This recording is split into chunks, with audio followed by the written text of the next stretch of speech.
지난주 우리는 요한 1서를 함께 읽었는데요. 요한 1서는 하나님의 사랑을 이렇게 설명합니다. 하나님은 사랑이십니다 라는 큰 주제 가운데 하나님의 사랑이 우리에게 나타난 바 되었는데 하나님이 자신의 독생자이신 아들을 세상에 보내셔서 그 아들로 우리를 살리게 하셨다고 그렇게 표현합니다. 그래서 하나님이 우리를 사랑하셔서 우리 죄를 속하기 위해서 화목제물로 그 아들을 보내셨다. 이런 아주 분명한 예수 그리스도의 탄생의 의미를 요한 1서가 적고 있는 것을 보게 됩니다. 성탄을 기록한 복음서 중에 마태복음 저희가 읽은 2장 1절로부터 12절까지의 구절들은 성탄에 어떤 일이 있었는지를 기록하기도 했고 성탄의 의미를 잘 보여주는 그러한 문단 중에 하나입니다. 마태복음 2장 6절은 이렇게 되어 있는데요. 또 유대 땅 베들레헴아 넌 유대 고을 중에 가장 작지 아니하도다. 내게서 한 다스리는 자가 나와서 내 백성 이스라엘의 목자가 되리라 하였음이니이다 라고 기록합니다. 말씀 인용한 것인데 복음서가 구약의 예언서 중에서 미가서 5장을 인용한 부분입니다. 미가서 5장으로 들어가서 보면 원래의 구절은 베들레헴 에브라다야 너는 유다 족속 중에 작을지라도 이스라엘을 다스릴 자가 내게서 내게로 나올 것이라. 그의 근본은 상고에 영원에 있느니라. 이렇게 되어 있습니다.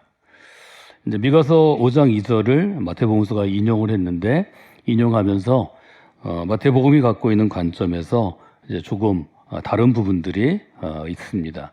그 중에 하나가 이제 베들레헴을 소개하는 것인데 마태복음은 유대 땅 베들레헴으로 소개하고 미가서는 베들레헴 에브라다라고 그렇게 소개합니다. 마태복음의 의도가 굉장히 중요한데요. 마태복음이 유대 땅을 강조한 것은 예수님께서 유다 지파의 후손임을 강조하기 위함이라는 견해도 있고 또 베들레헴의 위치를 조금 더 명확하게 표현하기 위해서 유대 땅에 있는 베들레헴이다. 이렇게 해석하는 그러한 학자들도 있습니다. 어쨌든 베들레헴이 유대 안에 있다 하는 것을 이제 강조하고요. 그 다음에 마태복음은 유대 고을 중에 가장 작지 아니하도다 이렇게 표현합니다. 미가서는 유대 족속 중에 작을지라도 그래서 베들레헴은 사실은 아주 조그만 마을이죠. 그래서 미가서 기록 당시에 최소 행정구역이 그래도 인구 1000명 선은 돼야 조금 도시의 일종의 인정을 받는데 베들레헴은 채 1000명이 되지 않는 작은 그런 마을인 것을 우리가 보게 됩니다. 마태복음이 강조하는 것은 베들레헴에 예수님께서 탄생하셨기 때문에 메시아가 탄생했기 때문에 규모로 보면 또 이스라엘 전체로 보면 아주 조그만 마을이지만 그 마을이 작은 마을이 아니다라는 아주 분명한 선언을 우리가 보게 됩니다. 그 이유는 마태복음이 쓰는 것처럼 한 다스리는 자가 나왔기 때문이죠. 베들레헴에서 유대를 다스리는 자가 나오고 또 그 유대를 다스리는 지도자 중에서 세상을 구원할 수 있는 메시아가 오셨기 때문에 베들레헴은 절대로 작지 않은 곳이다라는 강조점이 이 자리에 있습니다. 그래서 마태복음 2장 6절은 내 백성 이스라엘의 목자가 되리라 라고 분명하게 이야기합니다. 이스라엘의 목자라는 표현은 구약에서는 다윗 왕에게 쓰여졌던 그러한 표현입니다. 시편을 여러분이 보시면 양과 목자라는 표현이 자주 나오는데 다윗이 선한 목자로 이스라엘을 이끌어갈 것이라는 기대와 또 축복이 그 안에 있는 것을 우리가 보게 됩니다. 그래서 미가서가 이 목자의 이미지를 메시아의 이미지에 적용을 시켰고 마태는 다시 이것을 예수 그리스도에게 이제 적용한 것을 우리가 보게 됩니다. 우리가 알 수 있는 것은 베들레헴이 예수님이 오시기 전까지는 작은 고을에 불과했고 또 별로 유명하지 않은 곳이었다는 것을 우리가 알게 됩니다. 지금은 해마다 베들레헴에는 12월 요맘때가 되면 또 12월 24일 저녁이 되면 전 세계에서 모여든 그리스도인들이 예수 탄생교회 광장에 모여서 예수님 오신 성탄의 기쁨을 전하고 또 함께 나누는 것을 저희가 생중계를 통해서 또 여러 매체들을 통해서 볼 수 있습니다. 전 세계 교회마다 이 주일에 또 25일 또 성탄의 예배를 드리며 베들레헴에서 태어나신 예수님을 노래하고 고백하고 전하기 때문에 베들레헴은 이제는 이 세상에서 제일 잘 알려진 마을이 되었습니다. 예수님 때문에 알려지게 된 거죠. 어떤 목사님이 이렇게 베들레헴에서 태어나신 예수님의 탄생을 표현한 것을 보게 되었습니다. 예수 그리스도가 있는 곳은 아주 작은 마을이라도 결코 작지 않다라고 표현한 것을 보게 되었습니다. 예수 그리스도께서 계신 곳이면 작은 마을이든 보통 규모의 마을이든 큰 도시이든 그분이 계시기 때문에 말하자면 그분만큼 크게 볼 수 있다, 이런 이야기죠. 바꿔서 얘기하면 아무리 큰 도시라도 예수 그리스도가 없는 곳은 믿음의 눈으로 보면 결코 큰 곳이 아니다, 또 큰 도시가 아니다, 이렇게 우리가 말할 수 있겠습니다. 사람에게 적용하면 어떻게 적용할 수 있을까요? 아무리 겉으로 볼 때 큰 사람이라도 영향력을 갖고 있거나 또 위치가 있거나 또 어떤 규모나 힘을 갖고 있는 사람이라도 예수 그리스도가 없는 사람은 절대 큰 사람이 아니다, 이런 우리가 성경의 시각을 또 믿음의 눈을 볼 수 있겠습니다. 바꿔 얘기하면 아무리 작아 보이는 사람도 그 안에 예수 그리스도께서 계시면 그 사람은 결코 작은 사람이 아니고 하나님 나라에서 큰 그릇으로 쓰임받는 사람이 될 수 있다 하는 점도 우리는 성경을 통해서 계속해서 배우고 있습니다. 여러분이 이런 분들이 되시면 좋겠습니다. 세상에서 볼 때는 여러 기준으로, 세상의 기준으로 볼 때는 좀 작아 보이는 사람이지만 그 안에 예수 그리스도께서 계심으로 말미암아, 그 안에 예수 그리스도께서 살아 역사하심으로 말미암아 여러분이 주님 보시기에 또 하나님의 나라에서 큰 그릇으로 쓰임받는, 결코 작은 사람이 아닌 그런 분으로 살아가시기를 주님의 이름으로 부탁을 드립니다. 그것이 하나님께서 우리 안에서 행하시는 일입니다. 베들레헴처럼 작아 보여도 그 안에 예수 그리스도가 있으면 이 세상을 하나님의 사랑으로 또 하나님의 의로, 공의로 변화시키는 사람이 되는 것, 그것을 성경은 그리스도인이 품고 있는 희망이라고 얘기했고, 우리는 좀 더 쉬운 말로 꿈이라고 얘기합니다. 하나님께서 꿈꾸셨던 것을 그리스도를 통해서 이 땅 가운데 행하셨고, 예수 그리스도께서 꿈꾸셨던 것을 예수 그리스도의 제자들이 행하는 것, 그것이 성경이 갖고 있는 기본적인 구조, 기본적인 틀이라고 볼 수 있습니다. 구약에서는 이스라엘을 통한 하나님의 꿈을 이야기했다면 신약에서는 예수 그리스도를 통한 예수님의 꿈이 그 자리에 나와 있는 것을 우리가 보게 됩니다. 바울은 이 원리를, 이 신앙의 원리를 이렇게 표현했습니다. 우리가 이 보배를 질그릇에 갖고 있습니다.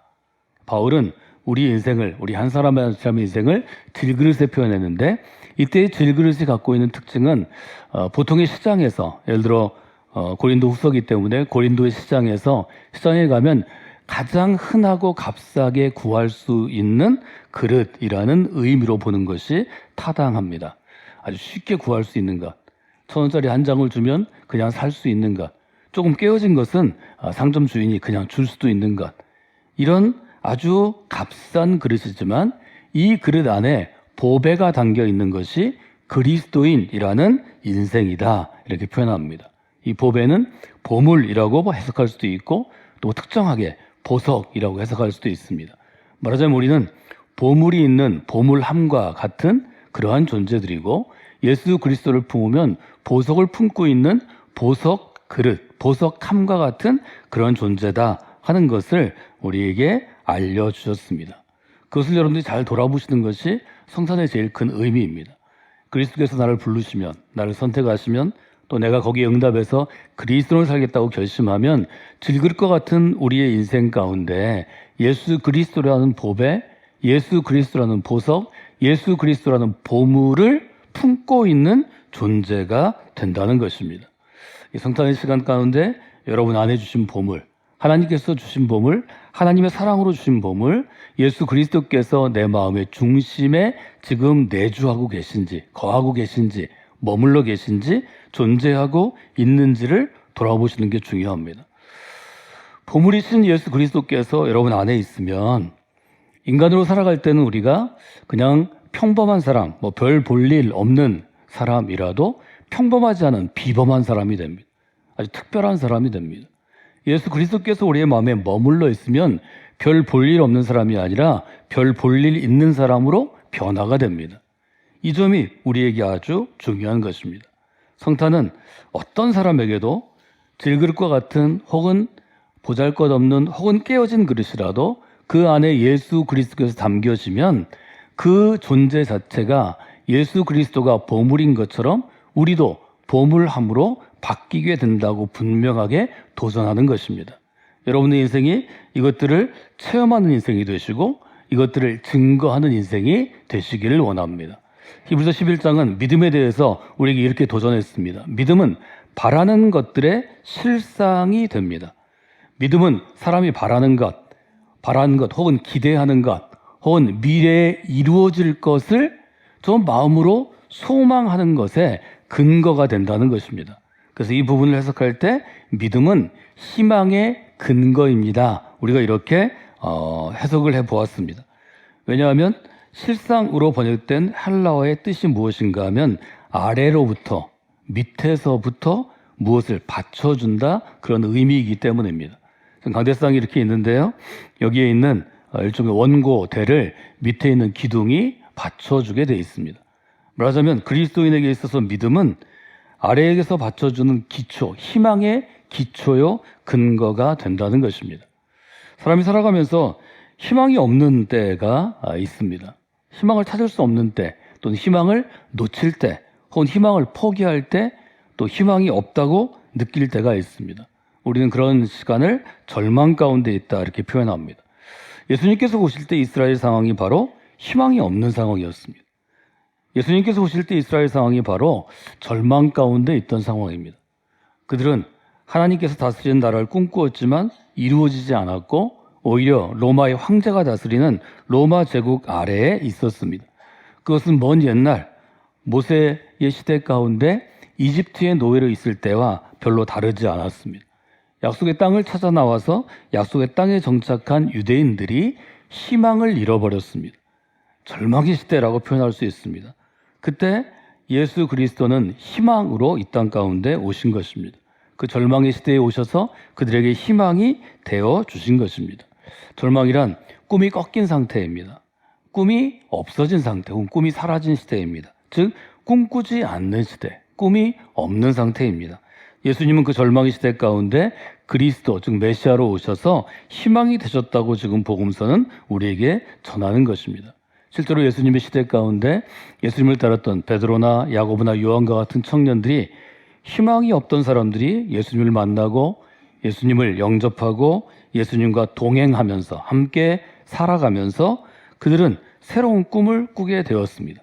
꿈이 없던 사람이 꿈이 생기고 그 꿈을 꾸게 되고 그 꿈이 점점 자라나서 그 꿈이 꽃이 피어지는, 말하자면 그 꿈이 꽃 피우고 열매 맺는 그런 일들을 경험하게 된 것입니다.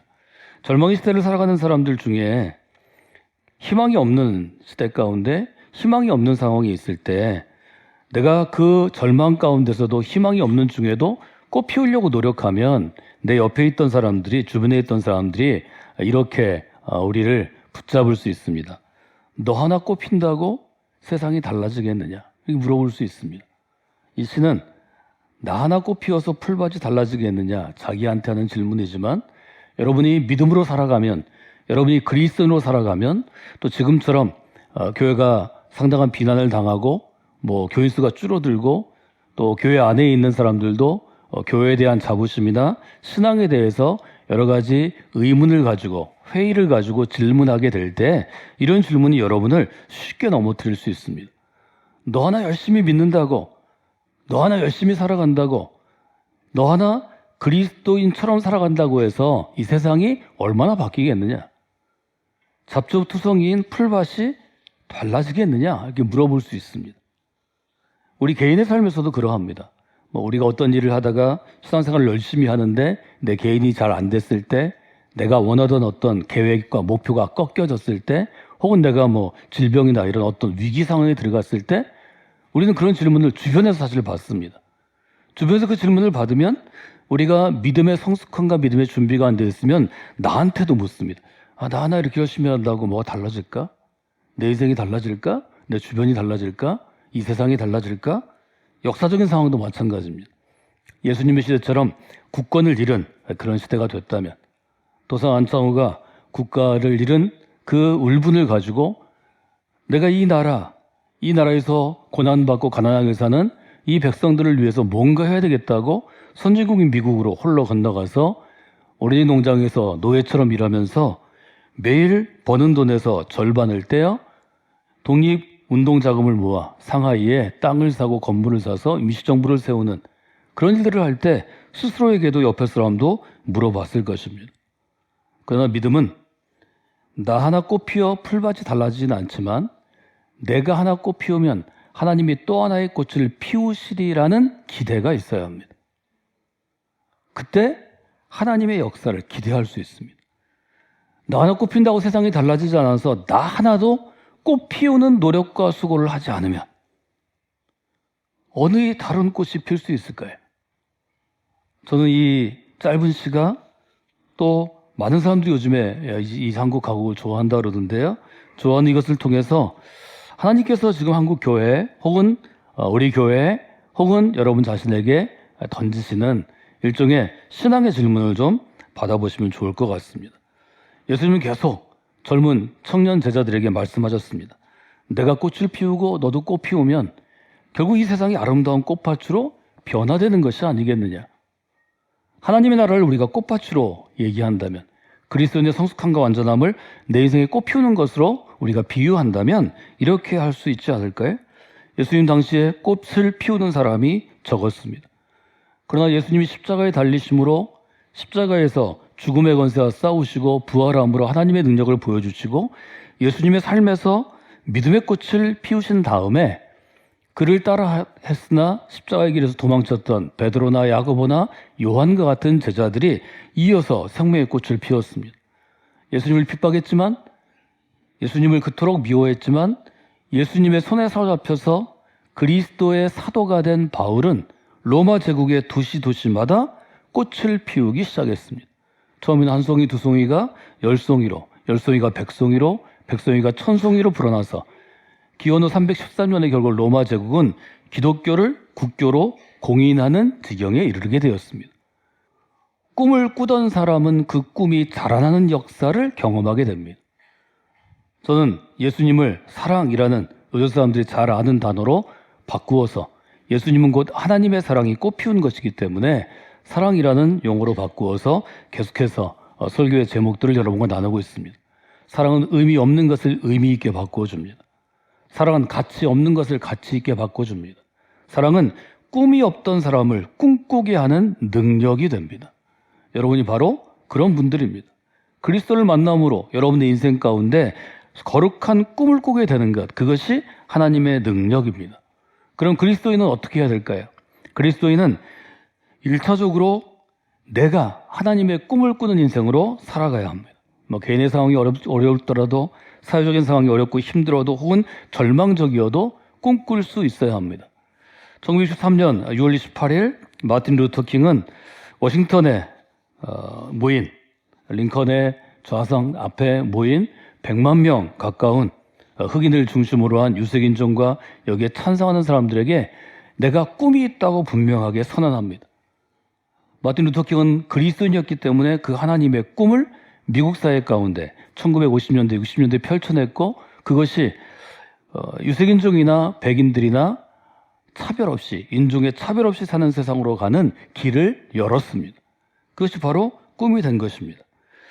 1차적으로 내가 하나님의 꿈을 꾸고 살아가는 인생이 되고 2차적으로는 그 꿈을 꾸고자 하는 사람들에게 꿈을 꿀 수 있도록 돕는 사람이 되어야 합니다. 이 시의 1차적인 의미처럼 야, 너 하나 꽃 피운다고 세상이 달라지겠어? 그만둬. 이런 사람이 되는 게 아니고 너 하나 꽃 피우면 이 황량한 광야가, 이 황량한 풀밭이 아름다운 꽃밭으로 변하게 될 거야. 이렇게 선언할 수 있는 믿음의 사람이 되어야 합니다. 이것은 믿음이 있어야 가능한 일입니다. 지금은 모래뿐인 황량한 광야라도 그 사람이 꽃을 피우고 또 다른 사람이 꽃을 피우고 이어가면 하나님이 광야를 풀밭이 아니라 꽃밭으로 만드시리라는 눈이 띄어야, 소망의 눈이 열려야, 거룩한 꿈을 꿔야, 그래야 그렇게 격려하고 이끌어낼 수 있습니다. 여러분은 여러분 자신의 꽃을 피우는 데에서 한 걸음 더 나아가서 꽃 피우려고 노력하는 사람들을 돕는 분들이 되시면 좋겠습니다. 꽃이 피우도록 돕는 것입니다. 꿈을 키워가도록 돕는 것입니다. 그래서 꿈이 자라나도록 도와주는 것입니다. 이것이 주님께서 제자들에게 요청하신 제자의 사명이었습니다. 나 하나 꽃 피워서 풀밭이 달라지겠나? 누구나 그런 생각을 합니다. 그러나 믿음을 가지면, 하나님께서 도와주시면, 예수님께서 그의 마음을 붙잡으시면 내가 꽃을 피우면 내 옆에도 꽃이 필 것이고 이 광야가 풀밭으로 바뀌리라는 거룩한 꿈을 꾸게 되는 것입니다. 저는 여러분에게 성공기의 믿음의 공동체는 1차로 심겨진 곳에서 꽃을 피우는 사람이 되어야 한다고 계속해서 도전했습니다. 내가 심겨진 자리에서 꽃을 피운 다음에 해야 될 일은 꽃을 피우지 못한 사람들이 꽃 피우도록 돕고 격려하고 이끌어주는 것, 리드하는 것입니다. 우리 성공교회가 꿈이 없는 사람은 꿈꾸게 하고 꿈을 꾼 사람들은 그 꿈이 자라나서 큰 꽃을, 아름다운 꽃을 피우도록 돕는 신앙 공동체가 되는 것, 이것이 성탄절 예수님의 사역을 통해서 우리가 다시 한번 확인할 수 있는 것입니다. 여러분이 심겨진 곳에서 꽃 피우는 분들이 되시기를 바랍니다. 2차적으로는 나아가서 여러분 옆에 꽃을 피우려고 노력하는데 꽃 피우지 못하는 사람들을 끌어안고 격려하고 돕고 중보기도 함으로, 그 영혼을 위해 기도함으로 꽃 피우게 하는, 꽃을 피어나게 하는 그런 역할을 감당하시기를 주님의 이름으로 부탁을 드립니다. 성곽교회 공동체를 위해서 기도할 때는 하나님의 성곽교회에 꿈이 없는 사람이 들어오면 꿈꾸게 하여 주시옵소서, 꿈꾸는 사람이 들어오면 꽃 피게 하여 주시옵소서. 그 꽃이 그 꽃 하나로 끝나는 것이 아니라 주변에 있는 사람들을 꽃 피우게 해서 이 세상을 거룩한 꽃밭으로 변화시키는 놀라운 역사가 있게 하여 주시옵소서. 여러분이 기도하시면 하나님께서 여러분의 인생을 그 길 위에 세우실 것입니다. 그 길을 따라 믿음으로 승리하는 여러분이 되시기를 주님의 이름으로 축복해 드립니다.